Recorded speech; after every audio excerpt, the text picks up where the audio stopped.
In this episode of The Real Crimes of Kurri Kurri, we discover a case about a guy and his work tools.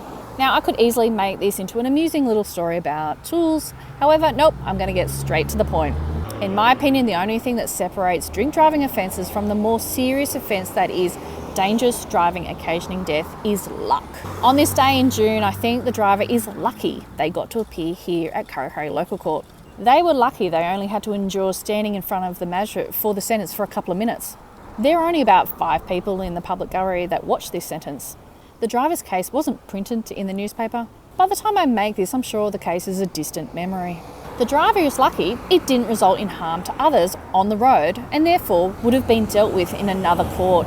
They are lucky they didn't have to appear at Newcastle District Court charged with dangerous driving occasioning death. Imagine standing in front of the judge in the district court and saying out loud the same excuse they gave the magistrate here in the local court.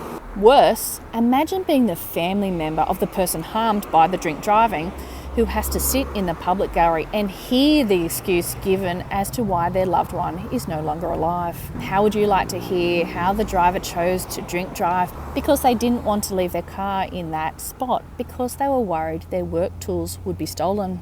In my opinion, the district court is a whole other world than the local court here in Kurri.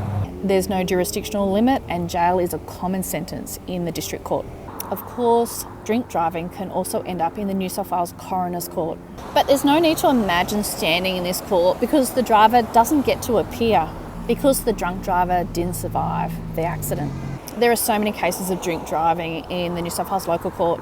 In my opinion, I think it's a missed opportunity not to give the drink drivers in the local court a reality check.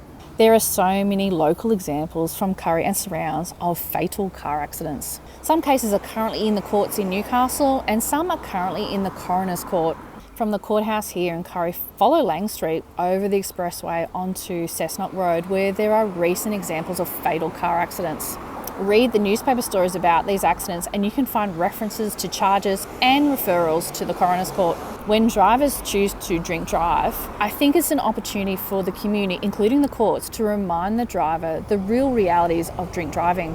You can lose more than just your tools.